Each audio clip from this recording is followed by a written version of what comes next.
Star hospital సుఖీభవకు తిరిగి స్వాగతం. వేగంగా పరిగెత్తినప్పుడు అకస్మాత్తుగా తీవ్రమైన భయాందోళనలకు లోనైనప్పుడు గుండె దడగా అనిపించడం, సాధారణ వేగాన్ని మించి ఎక్కువగా కొట్టుకోవడం మనలో చాలా మందికి అనుభవమే. అయితే ప్రశాంతంగా ఉన్నప్పుడు కూడా గుండె వేగంగా కొట్టుకుంటూ ఉంటే అది ఖచ్చితంగా సమస్యేనని చెబుతారు డాక్టర్లు. ఏట్రియల్ ఫిబ్రిలేషన్ గా పిలిచే ఈ సమస్య గురించి ఇప్పుడు తెలుసుకుందాం. సాధారణంగా మన గుండె హార్ట్ రేట్ అంటాం. మనం గుండె యొక్క రేట్ అది 70 నుంచి 120 వరకు ఉంటుందండి. ఒకవేళ 120 కంటే ఎక్కువ దాటినప్పుడు గుండె వేగంగా కొట్టుకుంటుంది అని అంటాం. ఇది సర్వసాధారణంగా మనం ఎక్సర్సైజ్ చేసినప్పుడు కానీ, మనం ఆందోళనకు గురైనప్పుడు కానీ ఆ హార్ట్ రేట్ అనేది ఒక్కొక్కసారి 140, 150 వరకు వెళ్ళవచ్చు. కానీ కొన్ని విపరీతమైన పరిస్థితుల్లో ఇటువంటిది ఏమి ప్రెసిపిటేటింగ్ కాజ్ లేకుండా కూడా గుండె అతివేగంగా కొట్టుకోవడం జరిగినప్పుడు గుండె వేగంగా కొట్టుకుంటుంది అని అంటాం. దాన్ని ఎరిథ్మియాస్ లేకపోతే టాకీ ఎరిథ్మియాస్ అని అంటాం.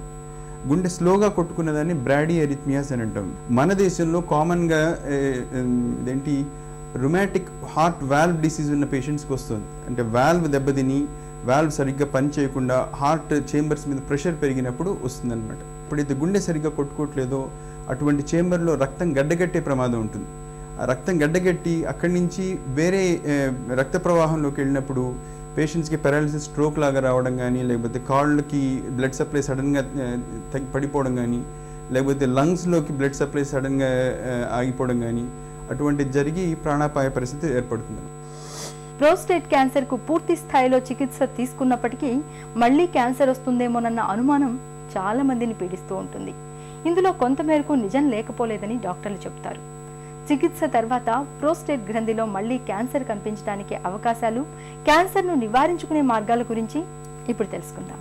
50 ఏళ్ల వయసులో వచ్చే బినైన్ ఎన్లార్జ్మెంట్ ఆఫ్ ప్రాస్టేట్ అంటే ప్రాస్టేట్లో ఎన్లార్జ్మెంట్కి 75 ఏళ్ల వయసులో వచ్చే క్యాన్సర్ ప్రాస్టేట్కి ఎలాంటి సంబంధం లేదు. మీకు ఈరోజు ప్రాస్టేటిక్ ఎన్లార్జ్మెంట్ ఉండి మీకు మూత్రం అడ్డంగా సరిగా రాని పక్షంలో మనం ఆపరేషన్ చేసిన తర్వాత కూడా 75 ఏళ్ల వయసులో మీకు అదే మిగిలిన ప్రాస్టేట్లో క్యాన్సర్ ఆఫ్ ద ప్రాస్టేట్ వచ్చే అవకాశం ఉంటుంది. కాబట్టి మనం గుర్తుపెట్టుకోవాల్సింది ఏమిటి అంటే ఈరోజు ప్రాస్టేట్కి మనం ఆపరేషన్ చేయించిన మాత్రాన రేపొద్దున క్యాన్సర్ రాదు అని అనుకోవడం తప్పు.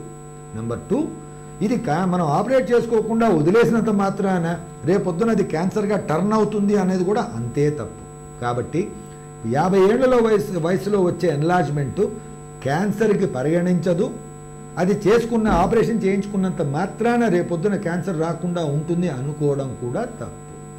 మీకు మూత్రంలో కష్టం ఎక్కువయ్యి మూత్ర విసర్జన అనేది చాలా కష్టమైన పక్షంలోనే దానికి ఆపరేషన్ అవసరం పడుతుంది.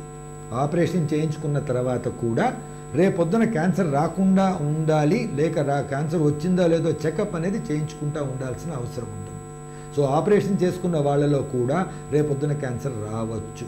చికిత్స తీసుకున్న తర్వాత తిరిగి ప్రోస్టేట్ గ్రంథి క్యాన్సర్ సోకడానికి ఉన్న అవకాశాలు, క్యాన్సర్ను నివారించుకునే మార్గాల గురించి తెలుసుకున్నాం కదా.